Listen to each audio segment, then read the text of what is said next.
Y vamos a ver que sería impensable la cultura mexicana, representada esencialmente de uno de los patrimonios que más nos enorgullece, que es nuestra cocina, nuestro patrimonio, que es la cocina mexicana. Sería impensable, ahora se los voy a mostrar por qué, si no hubieran estado los andaluces.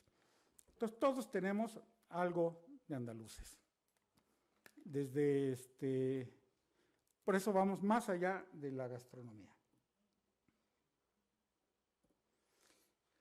Andalucía es la parte sur de España. Está reducida este territorio, pero durante mucho tiempo, lo veremos adelante, ocupó la vasta mayoría de España. Andalucía está situada entre dos mares, está situada junto al Mediterráneo y está situada en un mundo desconocido, en el non plus ultra. No había más allá después de cruzar Andalucía. Está situado entre dos continentes, verdaderamente. El continente europeo, como dicen que decía Dumas, que Europa se acaba donde terminan los Pirineos, ¿no? Es una falsedad con una carga muy peyorativa. Entonces, pero sí, al norte está el continente europeo y al sur tenemos África. África que está a 14 kilómetros y que por algún momento, cuando tú te sientas plácidamente en alguna ciudad, en algún puerto, en Tarifa, alcanzas a ver el Rif, toda esa cadena montañosa, estás viendo África a 14 kilómetros. Tenemos el Atlántico y tenemos el Mediterráneo. Andalucía tiene 8 provincias y cada una de ellas con sus particularidades, cada una va aportando algo al carácter andaluz, empezando por la parte más atlántica, la parte más occidental, Huelva, o nos podremos ir tan al norte, tan al oriente como podría ser Almería. Al norte tenemos ya las colindancias con los grandes valles manchegos, tenemos Sevilla, Córdoba, Jaén, y por abajo tenemos todo el gran Mediterráneo. Tenemos Cádiz, tenemos Málaga, tenemos Granada y tenemos Almería. Y cada una de estas regiones tiene su propia contribución a la formación de la gran nación que es Andalucía. Andalucía debe de verse como una nación cuando uno entiende que una nación es el conjunto de personas que por definición, que tienen un propio territorio. Esto no es tan cierto, porque yo puedo ser andaluz sin pertenecer al territorio, pero mi alma tiene la sangre andaluza. Hablo el mismo idioma que habla ese pueblo, y en Andalucía no se habla el castellano, sino se habla el andaluz perfecto, que es una variedad después lo vamos a hablar, es esa variedad de español que nos fue dado, que tenemos tradiciones, que tenemos cultura, que tenemos un punto de unión que nos ha dado toda esta característica para ser una nación. Así tenemos la nación judía. Tú puedes ser de la nación judía estar viviendo y habiendo nacido en México y viviendo en Polanco, o la nación peninsular yucateca, como es mi caso, en el cual tengo la sangre, tengo la cultura, no nací allá ni estoy allá, pero soy parte de la nación. Y entonces así se conforma Andalucía como una gran nación con todas sus condiciones que les he hablado. Entonces, cuando uno quiere hacer un paseo de cualquier tipo, deberías, antes de preocuparte de cómo vas a gastar tus pesos, primero prepararte para tu viaje y conocer un poquito de la historia. Y vamos a hacer un pequeño viaje, yo diría pequeño en el tiempo de unos 7,000 años, que es donde yo les puedo fijar claramente, donde se establece ya una civilización, pero si soy más estricto, me podría ir un poquito más atrás. podríamos considerar que Andalucía, sus fuentes objetivas, sus fuentes materiales que tenemos, se encuentran en Málaga. Tenemos las primeras fuentes y es una razón para ir a Andalucía, visitar la cueva de Nerja. La cueva de Nerja, los últimos neandertales que existieron están en la cueva de Nerja. Estamos hablando del momento en donde prácticamente se está iniciando la civilización y estamos hablando de hace 40.000 años, bueno, 42.000 años en realidad, ¿no? Donde tenemos la fuente primaria de los primeros asentamientos humanos y la nueva capilla Sixtina del arte rupestre ya no es Altamira. Las grandes obras del arte rupestre se encuentran en la cueva de Nerja, cerca de Málaga. Estos son los antecedentes que tenemos de los primeros hombres, pero si hablamos ya propiamente como civilización, tendríamos que primero ubicarnos en la zona en donde nos encontramos, y hoy Google Earth nos facilita mucho. Creo que esto nos ayuda mucho a situarnos dónde estamos. Estamos en esta punta estratégica, donde, ¿qué es lo que tenemos aquí? La nada. Tenemos el Atlántico y algo que desapareció aquí. ¿Les suena algo que haya desaparecido y que todo el mundo ha estado buscando? ¿Quién dijo por ahí? ¿Carlitos? Exactamente, la Atlántida. La Atlántida está localizada aquí. Todo indica que si esto no es mitológico, la Atlántida estuvo aquí. Viene del Atlántico. Y tenemos esta zona que tuvo toda su influencia. Tenemos la cuna de civilización, tenemos Canaán. En realidad se dice que los primeros pobladores de Canaán vinieron de esta zona, llegaron ahí y regresaron a través de centenares de años, ¿no? Y tenemos toda la influencia de todas estas culturas que se asentaron en la cuenca del Mediterráneo, que van a recalar a esta zona, que es donde se rompe el conocimiento de lo que pueda o no pueda existir. Hay esa frase tan conocida que non terra plus ultra. Después de aquí no hay tierra, la tierra es cuadrada y te hundes. Nadie se atrevía a cruzar hasta que el mismo Hércules fue el que se atrevió a hacer la 10ª tarea, ¿no? De separar esas montañas que nos van a juntar África, o nos van a separar África de Europa. La primera gran civilización son los tartesos. Los tartesos eran, no se conoce muy bien toda la genealogía, tiene algo mucho de mítico, tiene algo de cierto, pero la fuente material nos habla de que al menos tenemos una existencia de unos 3.000 años de los tartesos. Estamos hablando de hace 9.000 años, para que ustedes dimensionen la cultura que se tiene en esta área. Al menos 9.000 años de cultura, de los tartesos que básicamente dominaban los metales, ¿no? Dominaban el estaño y algunas otras artes, pero básicamente eran el dominio de los metales.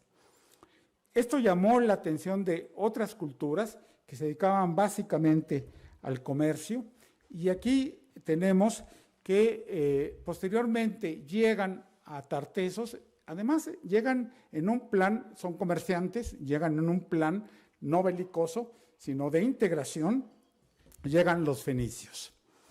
Aproximadamente en pequeños viajes entran y van saliendo, y la finalidad de los fenicios, que están dominando toda la cuenca del Mediterráneo, es la compra de los productos, ¿no? No era una inicialmente no era un pueblo tan belicoso como después fueron sus, porque así lo obligaron las circunstancias, sus descendientes, ¿no?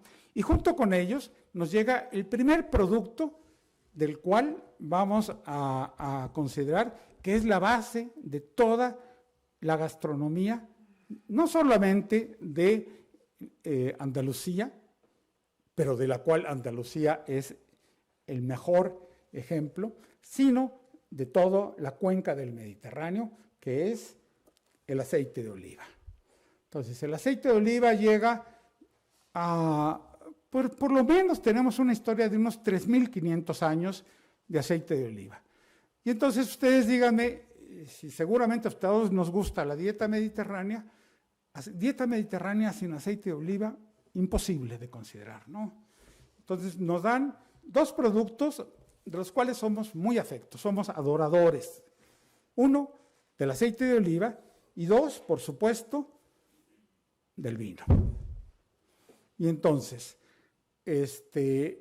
no se puede considerar el desarrollo europeo, el desarrollo de la enología, sin esta gran contribución que se hizo, y algo que se desconoce mucho y que vamos a ver en estas regiones, algo no reconocido, y qué bueno que no se reconozca, es un gran secreto.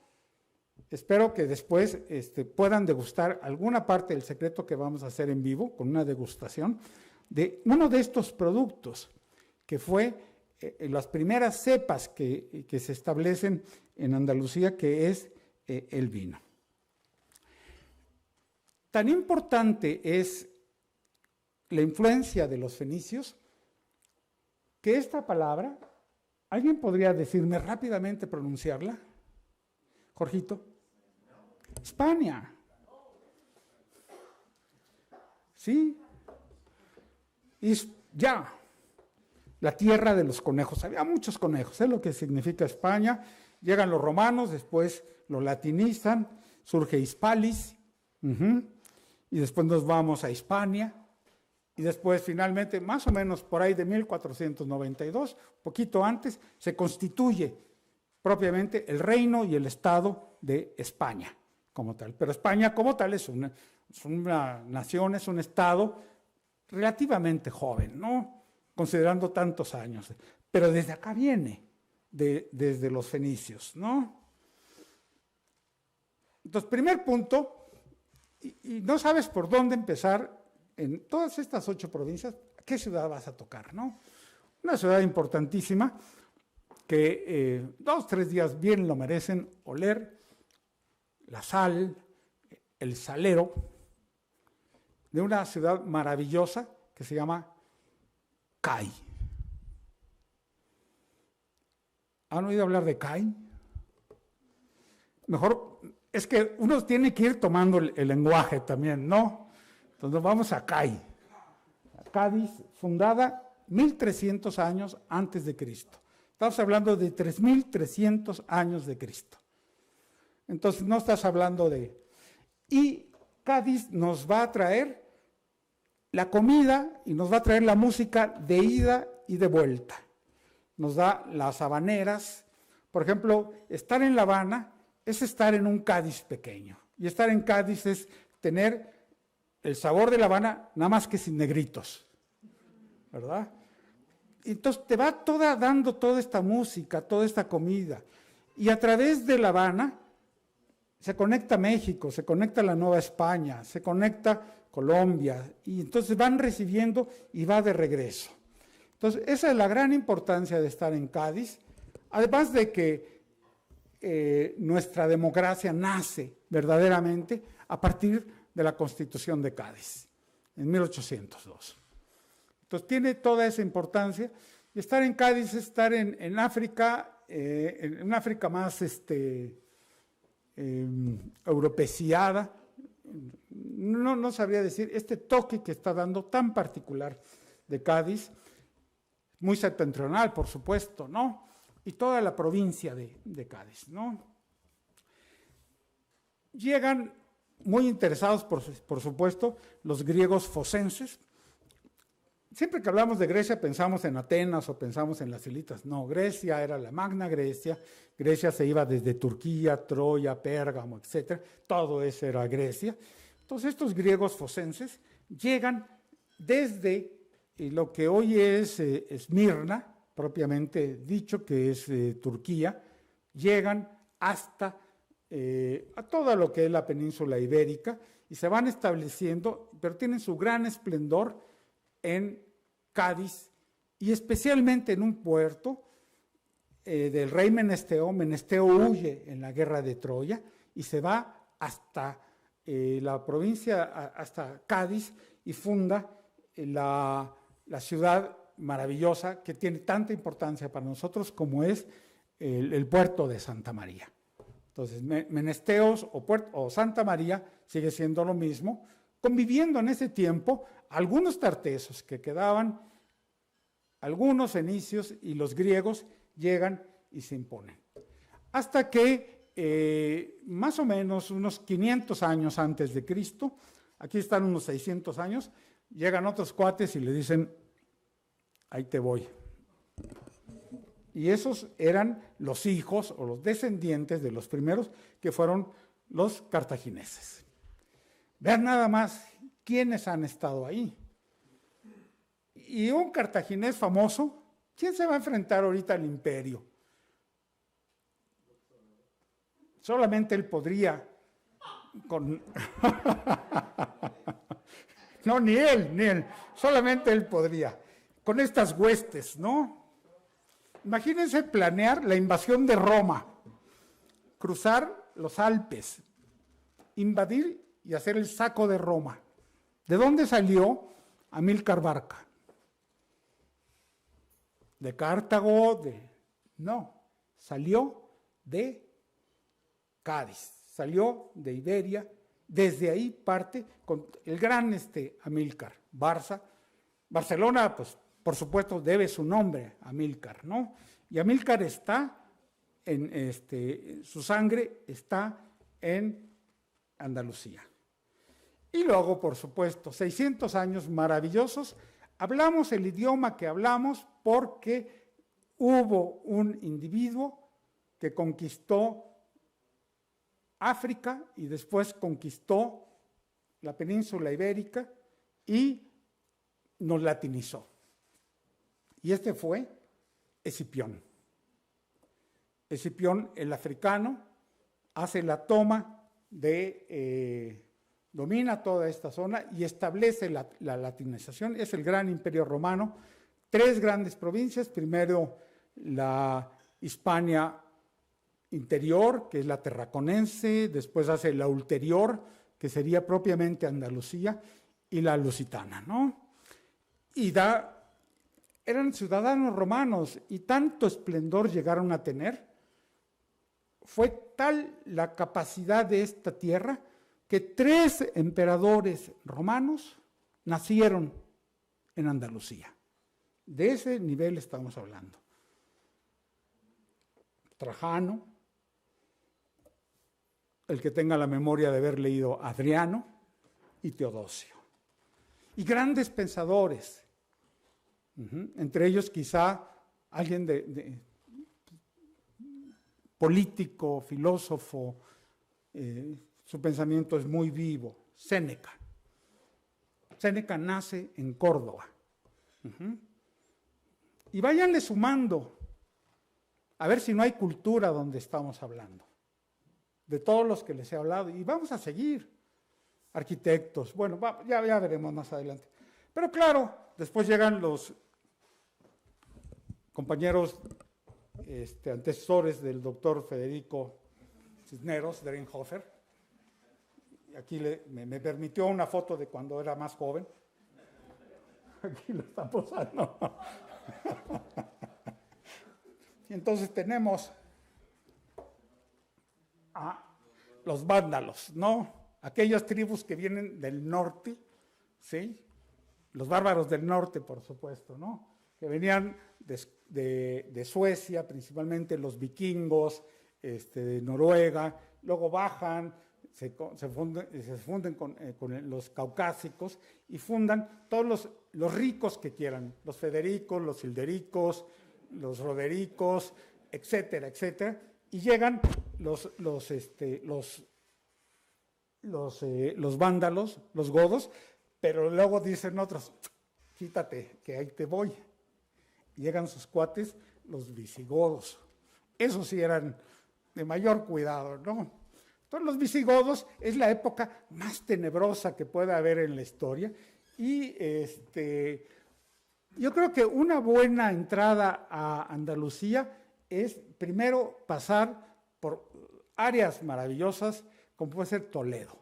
Entonces llegan a Toledo, a la Catedral de Toledo, es un pastelote, oscuro, pero sí, muros de 4 metros, oscuro, magnífico también, pero ves la Edad Media en su esplendor, ¿no? La oscuridad absoluta, la brutalidad,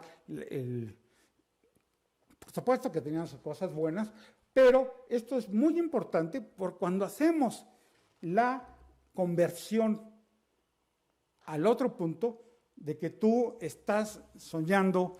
Yo cuando era chavo pensaba y empecé a ser aspiracionista, pues tengo que ir a Europa, ¿no? Entonces, pues ¿a dónde voy a ir? Pues al Gabacho no me interesa mucho, pero a Europa sí. ¿Y de dónde pensaba? ¿A dónde quisiera ir? Lo primero que pensé es ir a España, a Italia también, ¿no? Y a Francia.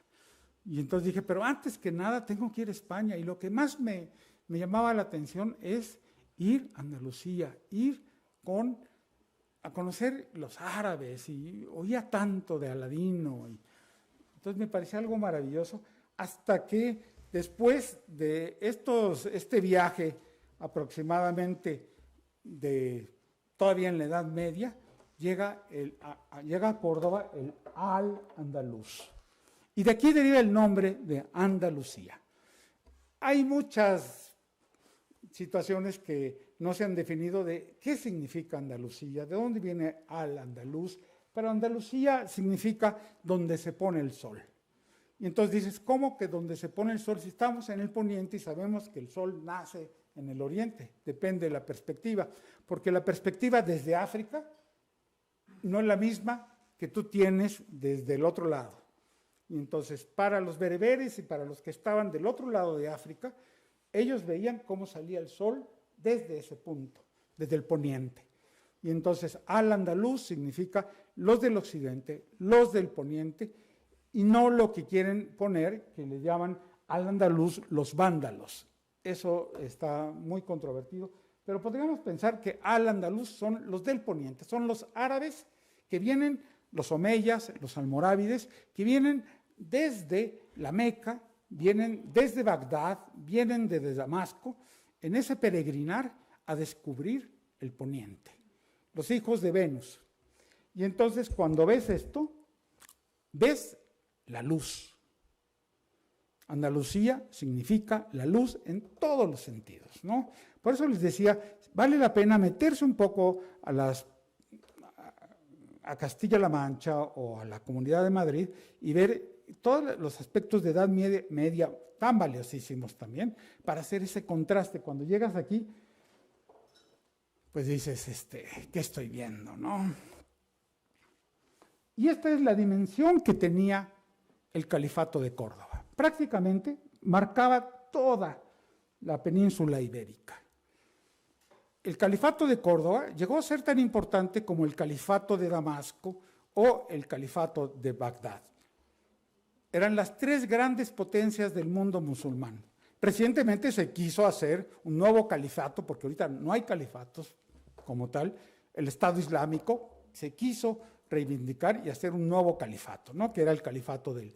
Pero el moro, el musulmán en España estableció una cultura propia, no eran dependientes de otros califatos, ni mucho menos. El Califato de Córdoba abarcaba toda esta zona. Y de aquí nos llega, finalmente, yo creo que el punto culminante, bueno, todo ha influido, pero creo que influye mucho el Imperio Romano, pero en Andalucía vamos a ver cómo ha influido la herencia árabe. Y entonces es otro mundo. ¿Quién ha estado en un baño árabe, no? En el Hammam. Cuando ves estos prodigios de entrar, meterte en un baño de estos, con esta luz, con esta arquitectura, la limpieza que se tenía por parte de los árabes era una condición extraordinaria. Entrar al Generalife, ver los sistemas de riego, ver las rosas, que no lo van a creer, ver una rosa azul, no la crees, dices, ¿la pintaron o qué hicieron? ¿No? Ver unas rosas de 300 años que están floreciendo. Es verdaderamente, simplemente ir a Granada a ver el Generalife, vale la pena. Entonces, en un solo lugar estás viendo esta arquitectura, estás viendo unos jardines extraordinarios, bellísimos. ¿Qué más nos dan? Nos dan el alcohol, que no solamente sirve para, ya saben, sino también para hacer perfumes, para hacer comida, para hacer medicinas. Y los reyes, si bien los árabes, los musulmanes son abstemios, usaban mucho alcohol. De ellos la palabra alcohol viene del árabe, el alambique, la alcarifa. Todo esto, la química moderna no se entendería sin la contribución árabe y la gran contribución que tuvieron los cordobeses, los andaluces. Y que hablamos de la ciencia y hablemos de la medicina, Averroes, aspectos de cirugía, grandes cirujanos, ellos hacían extracción de cataratas. La escuela de medicina de Córdoba fue una medicina extraordinaria. Y del gran pensamiento de la filosofía, por no hablarles de las matemáticas, del álgebra. Y la convivencia, además, la tolerancia que se tenía, porque podían convivir los cristianos, podían convivir los musulmanes y podían convivir los judíos. Y aquí tenemos la mejor muestra con Maimónides, el gran judío que convivía perfectamente, sin problemas. Entonces, estar en Córdoba y ver esa fusión de cristianos, de católicos y judíos, dices, deberíamos de darnos todos una vuelta para ahí para saber lo que es la tolerancia, lo que podemos hacer, entendernos entre nosotros con aspectos, con objetivos comunes y crear aspectos maravillosos de civilización, como lo lograron hacer los cordobeses. ¿Y qué más nos dieron? Nos dieron el español, así como lo oyen, porque el español en Andalucía se permitía que los propios católicos, no había fobia, los cristianos podían hablar su lenguaje, podían hablar el latín y también podían hablar y se mezclaban con el árabe. Y entonces en ningún lado floreció en la península ibérica el español como floreció en Andalucía, porque evolucionó rapidísimamente gracias a lo que permitió. Pero nuestro negocio es la comida, nuestro negocio es la gastronomía, y la gastronomía tiene que ver mucho, no tanto con el platillo que te sirven, sino la base del platillo es el ingrediente. Tú tienes buen ingrediente, lo sabes más o menos trabajar, vas a sacar maravillas, ¿no? Entonces vamos a ver el ingrediente. Ya vimos aceite de oliva, ya vimos la vid, ya vimos vino, y piensen en alguno de los productos que les voy a mencionar, a ver si ustedes los consumen y a ver si creen que no tenemos la influencia y qué sería de nosotros sin esta influencia. El primero es el arroz. El arroz nos llega, viene de la India, lo toman los árabes y llega a través de ellos a la cocina andaluza. Y algo de que a veces no pensábamos, pero no estarían tan contentos tomándose un ron sin la caña de azúcar. ¿Quién vive sin azúcar? ¿Quién no? Es una aportación andaluza a nuestra cocina también. Y es una aportación árabe. Algo que no mucha gente come, pero por ejemplo, en el sur, con toda esta influencia del sur de Italia, los árabes, en Grecia, y desafortunadamente en México no se consume tanto, no tenemos la cultura, pero es una delicia también, la berenjena y la alcachofa, que es una cosa maravillosa en diferentes, pero todas son palabras árabes además. ¿Y alguien sabe qué es esto? La zanahoria. Y algo que pensamos que este producto no es de Oaxaca, aunque lo haya pintado un gran individuo que vivió de ello, pero Rufino Tamayo no hubiera existido sin las sandías. Las sandías son de ellos. ¿Y qué te digo de lo que desayunaste hoy? Un poquito de melón. Y si ya eres un poquito más refinado, le pusiste unas rebanadas de higo. Pero no me digas que aunque esté muy caro, prefieres dejar de fumar, prefieres dejar de hacer todo lo que quisieras, pero los cítricos no los vas a dejar. Y entonces los reyes de los cítricos son los árabes, ¿no? El naranjo, el patio, los aromas. Estás en donde, como en Sevilla o en Valencia, ¿dónde vas a caminar? Y de decoración, además para el que la quiera, vas caminando, le jalas la mano y te jalas una naranja. Se vale además. Están decoradas las calles con naranjas, ¿no? En general, el cítrico son los reyes del cítrico. Y algo que desconocemos habitualmente, que pensamos que es mal del norte, pero el melocotón, el durazno, también viene de la influencia árabe. Y alguna fruta que muchos de ustedes hace años que no comieron, y el que tuvo infancia, una infancia feliz, la comió alguna vez en su vida, ahora lo comen ya en dulce, pero alguna vez en su vida, traten de probar esto, que es una cosa maravillosa. Quizá Susi sepa lo que se trata esto. ¿De qué estoy hablando, Susi? Un membrillo. Hace años, muchos años que no me como un membrillo. Pero los membrillos son... Y bueno, le seguimos echando la almendra, un pistachito. Ya que me pongo de lujo, pues le entro a los piñones. O no habría mole, yo no sería de esta comunidad ni de la otra comunidad, ni podría haberse creado ese dicho de sabiduría popular de que yo soy ajonjolí de todos los moles. Lo soy gracias a los árabes. O lo que no pensamos nunca, especialmente los de Guerrero, ¿no? Que se creen que son de alcurnia o de prosapia. Dice, cómprate un producto originario de mi tierra, ¿no? ¿Y qué pasaría sin árabes? No existirían los brodis de la playa que te venden esos dulces de tamarindo, ¿no? Los dátiles. Y nos vamos ya a la gastronomía, a la hierba, ¿no? ¿Qué harían los italianos sin la albahaca? ¿Y qué haríamos nosotros y los cubanos especialmente? Bernardo, ¿qué harían los cubanos si no tuvieran esto?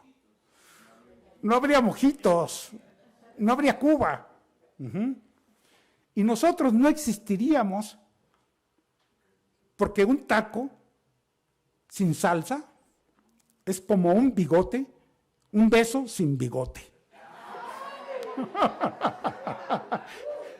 ¿Por qué una salsa sin cilantro? No es salsa, hombre. Bueno, veo que aquí no hay muchos afortunados. ¿Y qué te digo? Te sigues, ¿no? El comino.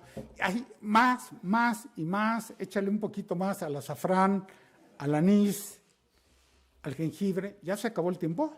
¿No? quizá no hablaríamos mucho, pero sí podríamos hablar mucho de toda la repostería, que básicamente están en los dedos de novia, los árabes los han comido, es algo así que te deshaces, ¿no? Cuando pruebas un buen dedo de novia, toda la repostería árabe es magnífica. ¿Y qué sería también de los Reyes de la Paz? ¿Y qué sería? No habría mexicanos porque no habría charros. Así se las pongo. ¿Por qué no habría charros? El charro de veras, ¿no? No como el de Huentitán, sino el charro de veras sabe montar. No habría caballos. Y el caballo árabe, los árabes eran extraordinarios, maravillosos. Una razón sencilla para viajar a Jerez es ir a la Real Escuela de Equitación y dices, caray, ¿cómo he perdido el tiempo? Yo manejando Fórmula 1. Yo abandoné mi Fórmula 1 y me dediqué a la equitación después, claro, con estas razas de caballos, ¿no? Entonces, vean todo lo que es la... Y finalmente, ya hablaremos algo, pero si soñé en algo, si soñaba en España, soñaba en la tierra prometida. Y empezaba a fantasear. Estar en España sin nunca haber estado, estar en la Alhambra sin nunca haber estado, habiendo conocido, habiendo leído a Washington Irving, dices, algún día llegaré allá, te llena tu mente de fantasía. Pero lo peor es cuando ya estuviste, porque entonces te entra la flor de la melancolía.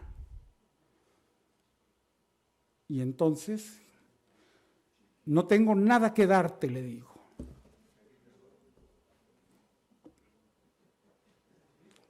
Más que esta canción que yo tengo para ti. ¿Cómo ven, Lara? Y después, siguiendo la historia, llega un momento crucial. 1492, la conquista y la expulsión del moro. Bastante gandalla, por cierto. Y junto con esto se marca un hito y a partir de aquí aparentemente se muere toda esta gran influencia de culturas. No es así, queda mucho del resabio de la cultura y después llega la reinvasión. Muchos, hoy van ustedes y todas las calas en las costas están llenas de alemanes, de daneses, de ingleses. Y la población mexicana es altísima en España y uno de los sitios donde más mexicanos habitan es precisamente, y en general latinoamericanos en la región de Andalucía. Tenemos que ver otros aspectos también cuando uno está preparando, porque no es lo mismo un aguacate de Uruapan que un aguacate de Iztapaluca. La geografía importa, ¿no? Y entonces, ¿qué vas a encontrar? ¿Cómo es el clima en Andalucía? Lo primero que piensas es, pues sí, no la creen, pero hay desiertos impresionantes, desiertos que te contactan con el mar en una belleza conmovedora. El valor del desierto, desierto de duna, la duna de Bolonia, muy cerquita a la desembocadura ya en Cádiz. ¿Ves estos contrastes de desierto y que dices, qué cosa tan maravillosa? Jamás pensé que pudiera estar tan cerca del desierto. Pero ves lo contrario, además, grandes afluentes de agua. Tenemos al gran río, al Guadalquivir. Y entonces es una gran experiencia poder viajar, por lo menos una media hora, hombre. Te tomas un barquito y te subes y vas caminando al fondo. Tenemos el puente de la Reina Isabel. Y del otro lado, ¿qué tendríamos, Chucho? Triana Morena. Quien va a Sevilla y no ve Triana, pues no está viendo la esencia, no está viendo a Rodrigo, no está viendo a la Virgen de Triana que se está peleando contra la Virgen del Rocío, ¿no? Porque entre ellos también se dan sus... Navegar y llegarle a la Torre de Oro. Más adelante, Chucho, la Fábrica Real de Tabaco, ¿no? Entonces, navegar por estos grandes afluentes del río, y puedes hacerlo todavía hasta las grandes marismas, en un recorrido cerca de 300 kilómetros navegables, hasta la desembocadura en Sanlúcar de Barrameda. Entonces, ese contraste, dunas, desierto puro, con grandes mantos freáticos, y llegar, por ejemplo, a este lugar que es el paraíso, verdaderamente, uno de los grandes parques nacionales en el mundo, no en España, no en Europa, de gran diversidad, que es el Parque de Doñana. Entonces, es algo impactante ver los grandes humedales, las grandes marismas y ver los grandes contrastes que existen. Pero dices, no, yo soy del monte, y la cabra tira al monte, también tenemos, ¿no? Y entonces te equivocaste de flecha, a mí me ocurrió así, yo iba para abajo, vi la flecha y dice para todos lados, pues voy para todos lados, y me trepo, sin haberlo considerado, a la Sierra de Grazalema. Entonces llegar a la Sierra de Grazalema, ver estos paisajes, y al fondo eso blanco que ustedes están viendo, es un espectáculo extraordinario cuando vas entrando, que son los pueblos blancos de Andalucía. Unos pueblos extraordinariamente bellos, donde vas a tener tiempo de degustar algo propio de aquí, que no tengo más información que brindarles, pero una gastronomía muy típica, en una casita muy humilde, pero tienes tu mantelito de cuadritos, tu servilletita que ha sido bordada a mano, un cuidado enorme, y te sorprendes porque estás en la sierra y te paraste en un changarro, y lo que te estás encontrando es que lo primero que te sirven es una mesa con mantel, es una mesa con una buena cubertería, aunque estás en la sierra, muy humildes, tienen ese cuidado y esa situación de civilización de tantos años que han vivido. Y no es fantasía.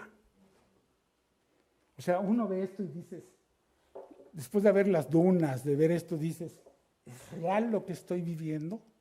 Verdaderamente es emocionante ver los campos de trigo antes de llegar a esto, ver los cultivos de girasol, hectáreas y hectáreas, y dices, ¿en qué momento voy a dejar de maravillarme? Y cuando vas entrando a estos pueblos blancos que son pues, verdaderamente ilídicos, y dices, ¿saben qué? Yo ya no sigo, yo me quedo aquí en este lugar. Es algo extraordinario.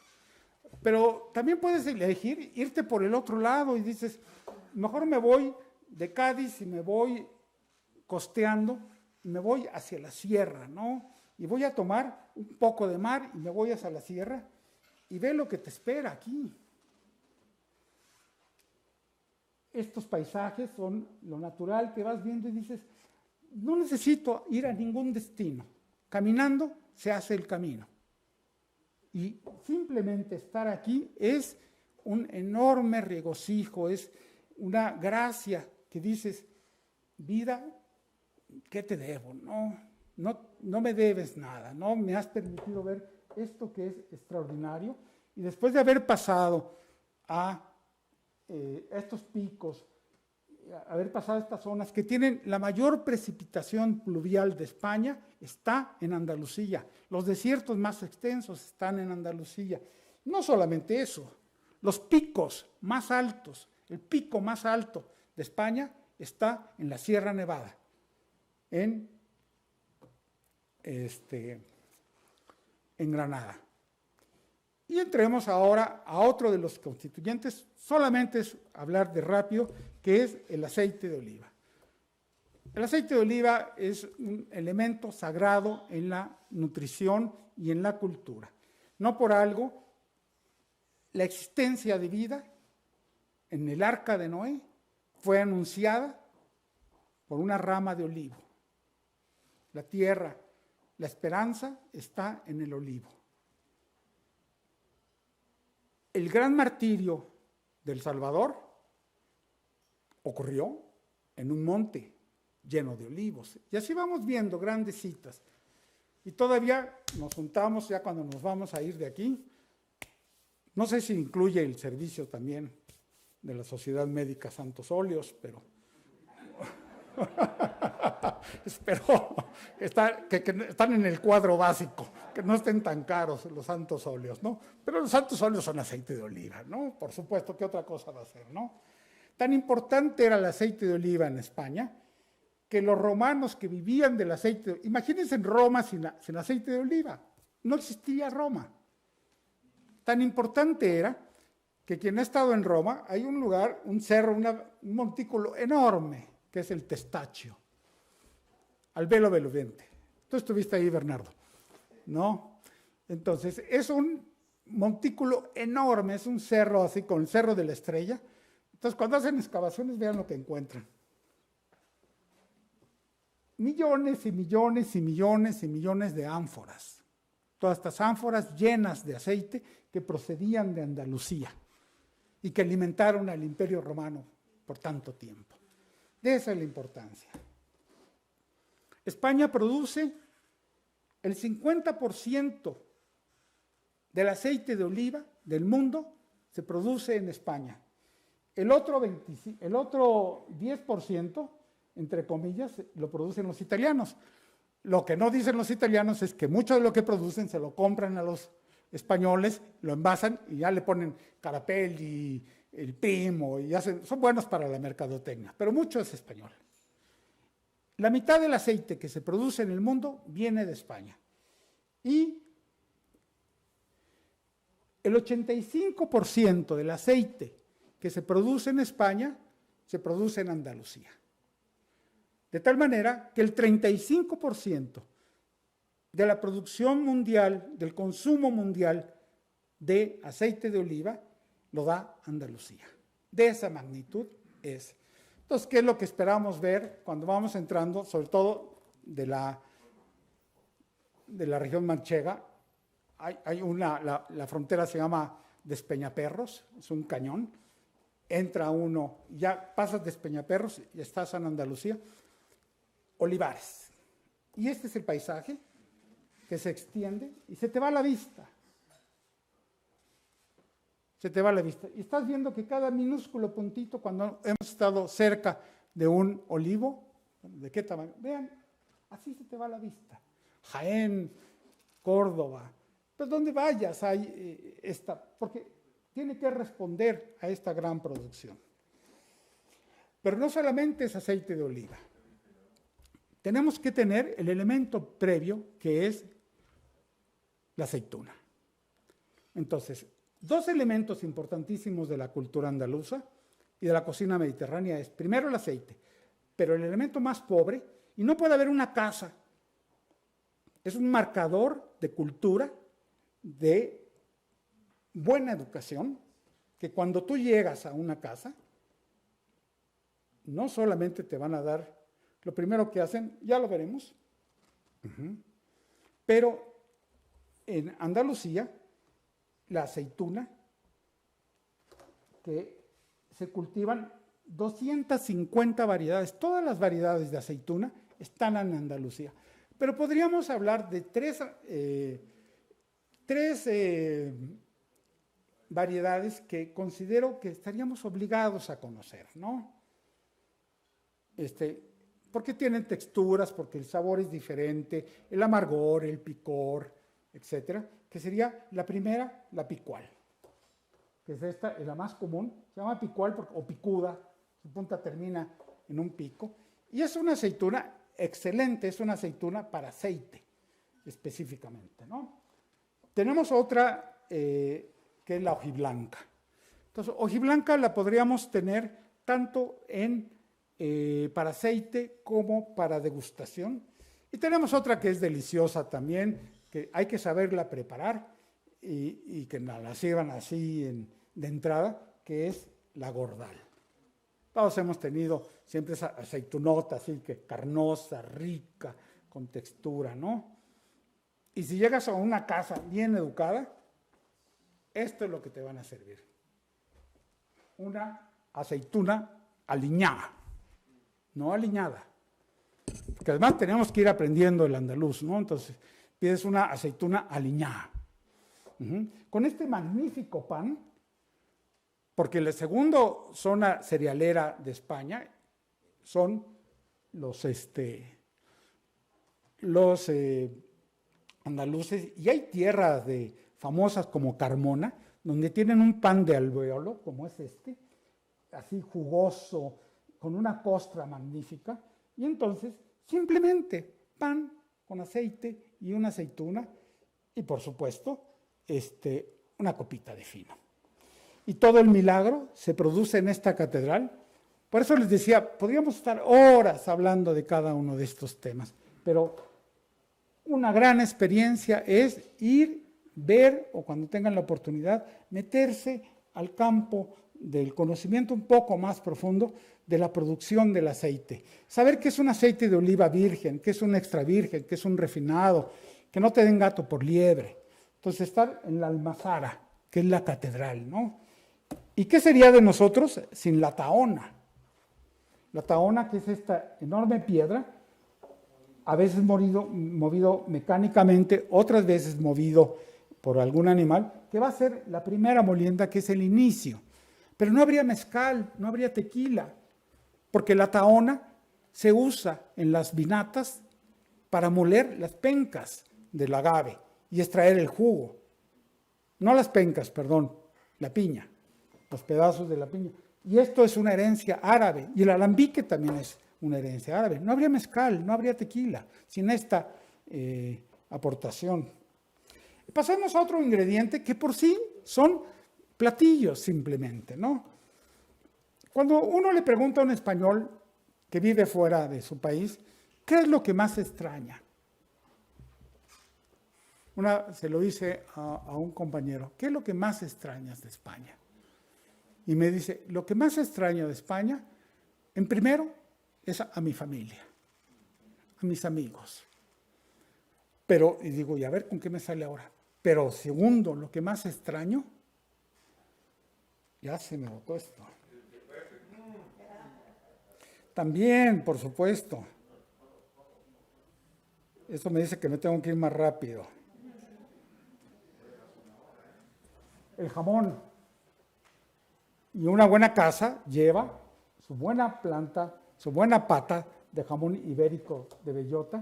Algunos tienen muy conocidas algunas denominaciones, como es el jamón de Jabugo, que se encuentra en la comunidad de Huelva. ¿Y qué es lo que tiene que lo hace tan importante como el jamón ibérico de bellota? Pues que tenemos estos cerdos tan especiales, que es el cerdo ibérico. Hay diferentes variedades de eso, ese es el primer punto. Y el segundo lugar que tiene es la dehesa. Cada cerdo necesita como 10,000 metros cuadrados para su sola manutención. Durante la etapa final de su vida, durante todo el tiempo están comiendo hierba y están comiendo, no comen un pienso de cereales, solamente producto natural, pero los últimos 3 meses de su vida exclusivamente se alimentan de bellotas. Son los grandes alcornocales, los grandes encinales, y esta es la dehesa, que es toda un microclima, es una biosfera especial que solamente se tiene en esta zona, no exclusiva de Andalucía. Podemos subir un poquito, Extremadura tiene muy buena dehesa, que puede llegar hasta Segovia. Pero los más famosos, bueno, Joselito, que es un jamón segoviano, fuera de él tenemos los grandes jamones en esta zona de Jabugo, en Córdoba, que tiene su característica tan especial, con una grasa entreverada, con una conformación extraordinaria de bioquímica. Ahí voy, Fernando. ¿Sí? Pero no solamente tenemos el jamón de Jabugo, también si nos vamos hacia la sierra y vamos a hacer jamones serranos, pues ya que estamos en Córdoba, nos vamos a la Sierra Nevada y nos llegamos a este pueblo maravilloso a comer el jamón de Trevelés, que es otro jamón extraordinario, de otra raza, es una raza más bien danesa. Y pues ya que estamos aquí, vamos a probar 2 platillos de jamón serrano, aparte de comerlo, que es las croquetas y algo que le robaron los vascos a los andaluces. Eso fue un robo, que es la trucha almendrada, rellena de jamón serrano. El atún es otra cosa que no podemos dejar de comer. El atún que se consume es el atún rojo, un atún muy especial, es un macho alfa de los mares verdaderamente, aprovechando las corrientes. Los atunes llegan hasta recorrer 8,000 kilómetros del Ártico para llegar al Golfo, para entrar al Mediterráneo en su ciclo vital, y ahí es donde los tienen esperando los pescadores gaditanos, en una técnica ancestral dada por los árabes, que es la almadraba. Y aquí yo les podría hablar de dos productos extraordinarios. El primero es la mojama.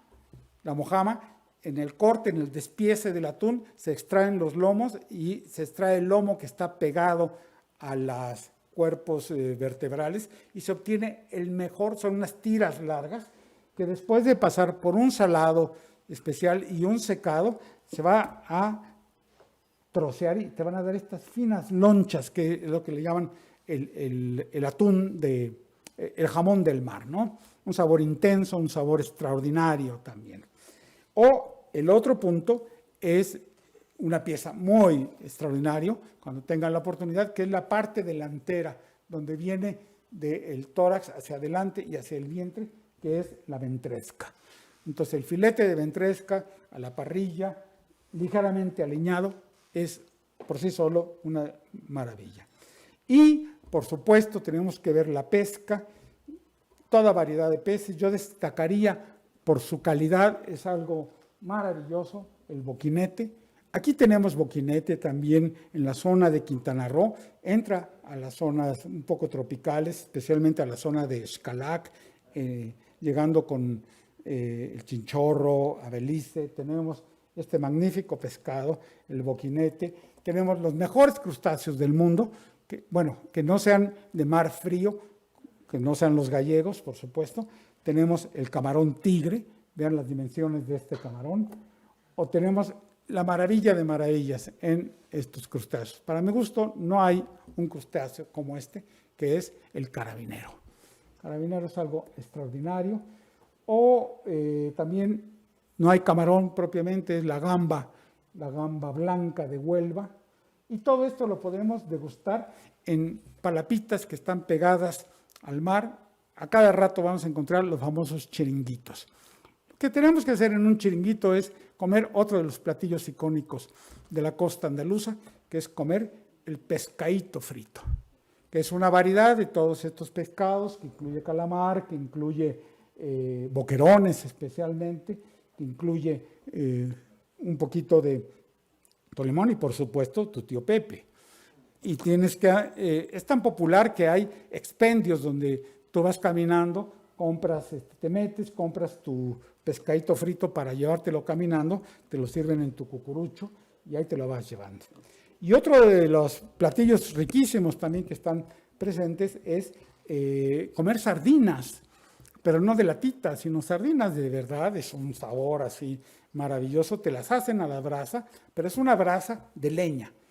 Y van clavadas en espadas de madera. Y son los espetos. La sardina al espeto, especialmente en la zona de Málaga, de Marbella, de Torremolinos, te encuentras todos estos chiringuitos. Y dices, sí, pero yo pertenezco a la sociedad médica y necesito algo de mi categoría, porque no voy a disfrutar los servicios de la sociedad. Primero voy a tomar, entonces me voy a un restaurante gourmet. Andalucía, solo la región de Andalucía tiene 31 restaurantes con estrella Michelin. Y tienen uno en especial, que hay gente que cruza el Atlántico solamente para ir a degustar al puerto de Santa María, a Poniente. Considerado el mejor restaurante del mundo en cocina de mar. Y créanme lo que es un alucine. probar los vinos y probar las cosas que hace este hombre. Este es el cardenal de la cocina andaluza en cuanto a mar, que es Ángel León. Es toda una experiencia. Y entonces vean cómo podemos pasar desde el chiringuito, desde la comida callejera, que no lo reunimos, al que tiene su dinerito y se avienta 200 euros para comer con Ángel León y que lo vale esa experiencia en el mundo. Nos vamos rapidito con el vino de Jerez y nos vamos con el primer gran admirador. Medio mundo ha hablado del vino de Jerez. Creo que vale la pena citar a este señor que sí era un poco aficionado al vino y decía William Shakespeare: si yo tuviera 1000 hijos, el primer principio humano que les enseñaría sería renegar de toda bebida insípida y dedicarse por entero al Jerez. Y son palabras muy ciertas. El vino de Jerez se produce solamente en esta zona que es la santísima trinidad de la gastronomía andaluza, el Triángulo de Jerez, que tiene sus particulares especiales. Conformado por Sanlúcar, el puerto de Santa María y Jerez de la Frontera, y es esta zona que se conoce como la Albariza. Cuando estás en la Albariza, lo que estás viendo, necesitas lentes oscuros y así te quema. Es la intensidad de sol tan impresionante, porque todo esto es de un blanco impresionante. Dices, ¿cómo puedes sobrevivir aquí? Y aquí es donde se cría la vid, la materia prima. Solamente en el Triángulo de Jerez podemos encontrar la Albariza. Y este va a ser el producto. Los vinos de Jerez no son licores. Los vinos de Jerez no son destilados. Los vinos de Jerez no son los vinos tradicionales que conocen. Los vinos de Jerez son vinos únicos. Los vinos de Jerez son vinos de personalidad, son vinos de presencia, son vinos fortificados, son vinos de encabezado, así se llama. Y curiosamente, que pueden ir de la capa más pristina, más transparente, a la más oscura, como el ébano. Tienes toda esa gama. A pesar de eso, todos los vinos de Jerez son blancos, proceden de una uva blanca. Y otro de los inventos que se echaron estos individuos, imagínense nada más si podría existir España sin tapas. ¿Quién inventó las tapas? Los gaditanos. Cuando llegó Alfonso XIII a uno de los bares y entonces había el mosquerío ahí, y entonces el camarero pues vio y le puso una tapita de queso, no se la solió, se echó su queso y se dice, qué bien sabe esto, ¿no? Entonces de ahí viene la tapa, ¿no? Y la tapa, que tenemos toda una gran variedad. Estar en España y no comer tapas, pues es no estar en España, ¿no? Pero estar en Andalucía es un pecado, no consumir toda la variedad. Y ahí es como uno va aprendiendo a comer la tapa, por supuesto, con su tío Pepe. Entonces tenemos la vid, el tipo de uva, palomino, y hay varios tipos de uvas, pero palomino en especial. Tenemos la albariza y tenemos el sistema que son vinos en combinación, que son vinos que pueden llegar a 50, 60 años. Hay vinos de 200 años. Y todo esto se hace por el sistema de soleras, que son las botas, que no son barricas, que están en el suelo y que se alimentan de las criaderas y así se va bajando. Por sí solo, visitar una bodega, estar en la bodega de González Díaz o en la bodega en Santa María de Osborne, pues es oler, es ver, es una enorme experiencia, simplemente esto. Y ya que vas aprendiendo, pues ya vas teniendo, porque ese es el punto más importante, todo está mimado, este vino se mima, se cuida, y lo van probando y lo van diciendo, ahora sí, ahora no. Se requiere de un arte especial para producir estos grandes vinos, ¿no? A través de lo que se conoce como la venenciana, ¿no? Este instrumento que después podríamos hablar cómo se utiliza, cómo se maneja y de dónde procede. Pero aquí están haciendo la cata, están probando y diciendo, va para adelante. Y tenemos toda esa gran variedad de estos vinos que podríamos hablar desde el más conocido, que hoy vamos a tener una pequeña degustación de fino, tenemos la manzanilla de Sanlúcar de Barrameda, tenemos el palo cortado, tenemos el amontillado, tenemos el oloroso, tenemos las cremas, que puede haber una pálida y puede haber una media, ¿sí? Tenemos el Pedro Jiménez y tenemos el moscatel.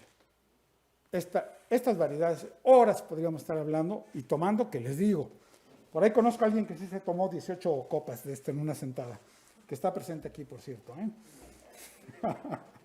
Los vinos de Jerez tienen historia, son los vinos más antiguos de Europa. También se usan en la gastronomía, se usan con la almeja, y no solamente se usa de eso, de lo que queda sale el vinagre, y de las botas donde vivieron se producen los mejores whiskies del mundo. El Macallan, los grandes whiskies, los meten en botellas de Jerez, y los grandes tequilas están comprando tequilas de Jerez envejecidos en botas, tequilas mexicanos envejecidos en botas. Y de aquí surge el otro gran componente, que es el brandy. De ahí deriva, de estos vinos los destilas y vas a formar esto, y lo que te va a llamar la atención es que pues siempre vas manejando las carreteras y de repente se te aparecen dos imágenes. Un toro, mitad de la carretera, y dices, ay caray, ¿qué es esto? No, no te preocupes, es de lámina. O un cuate con una guitarra, ¿no? Que es el tío Pepe, ¿sí?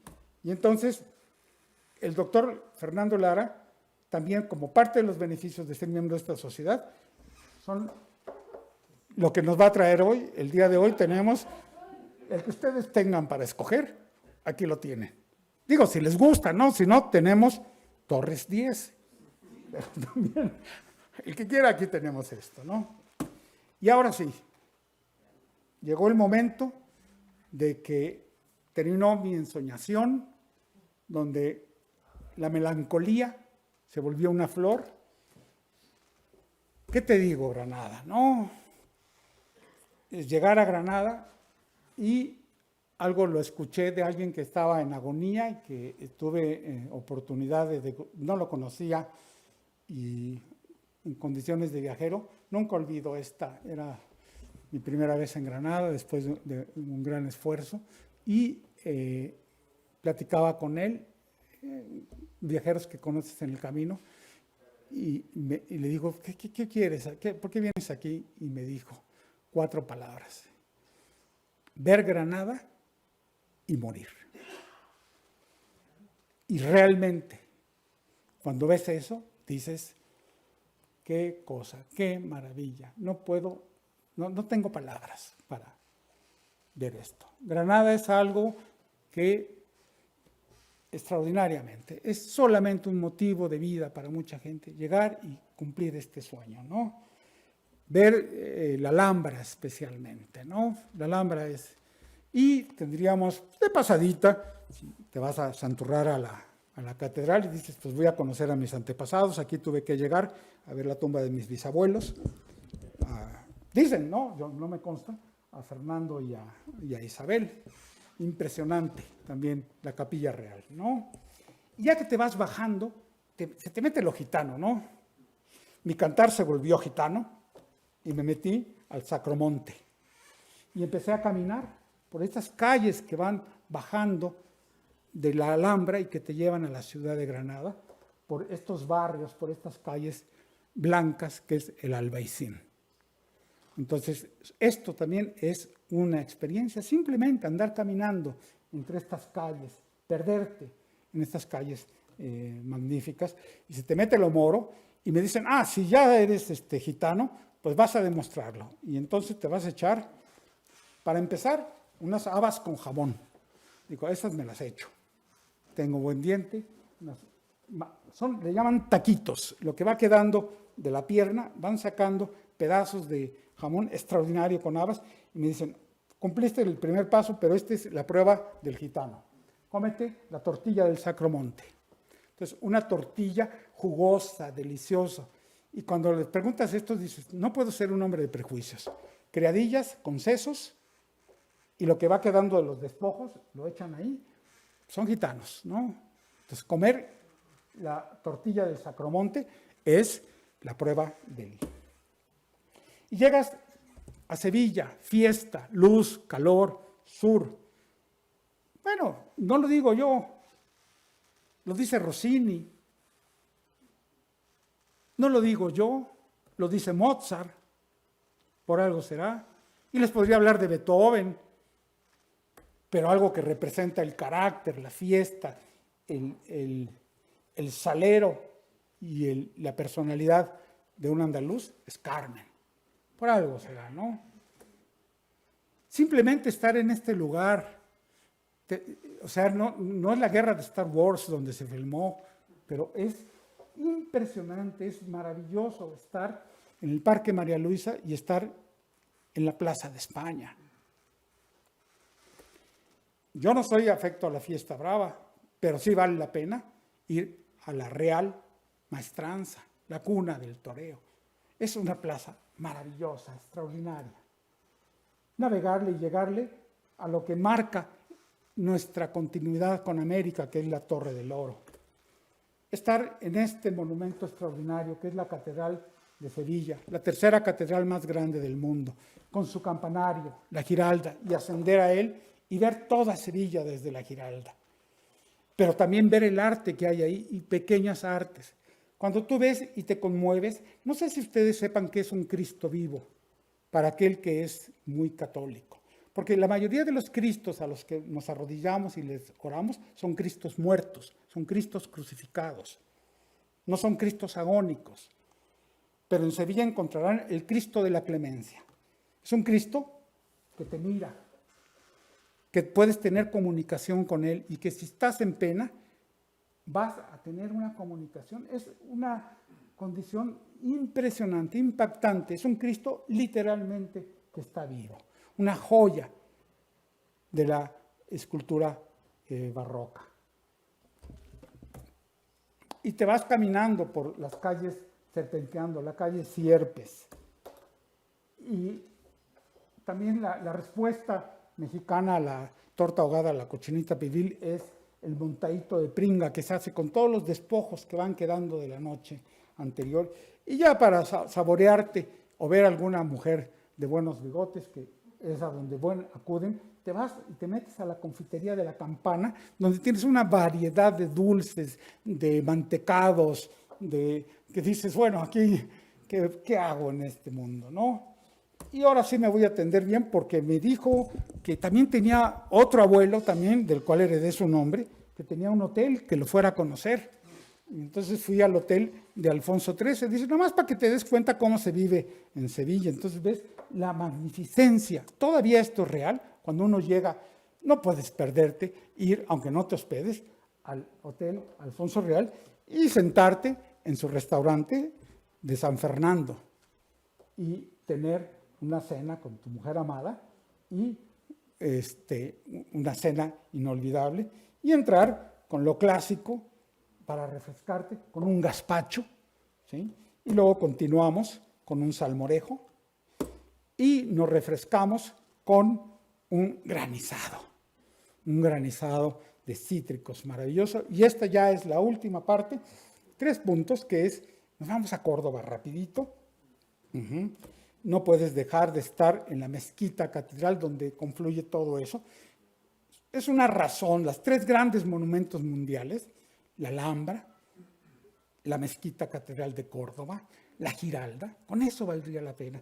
Ver la mezquita catedral, esa convivencia, esa arquitectura, y en la noche ver el espectáculo de luz y sonido, es extraordinario.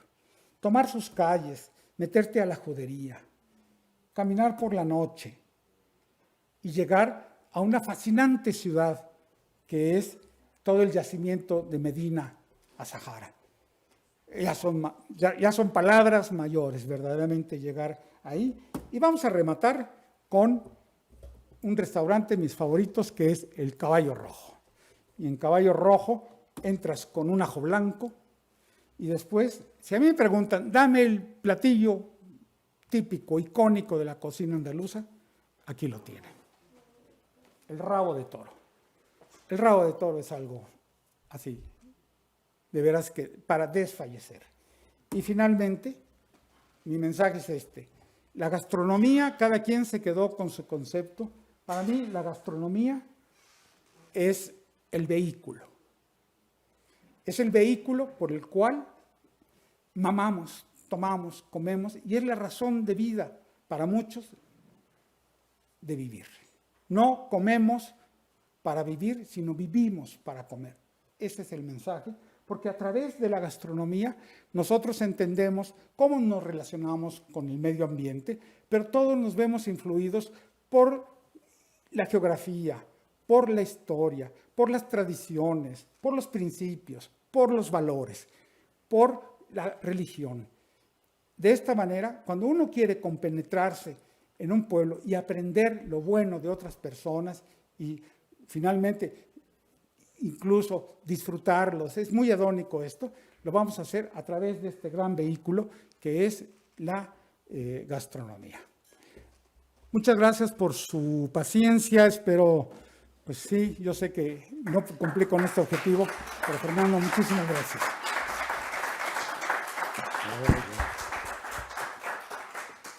Doctor Alfonso Fajardo, muchas gracias por tu extraordinaria plática, amena. Digo, te pasaste de tiempo, pero fue muy bueno. A nombre de la Sociedad Médica, te hago entrega de un diploma por la plática y un pequeño presente nacional. Es muy bueno. Gracias, Fernando. Muchas gracias.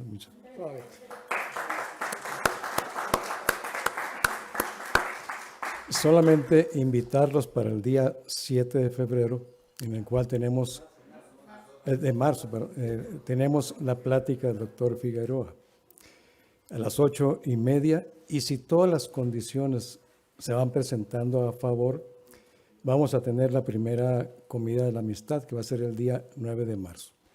Los mantendremos informados para si se da el caso. Muchas gracias por su presencia. A ustedes que nos ven a través de internet, despedimos la transmisión. Buenas noches.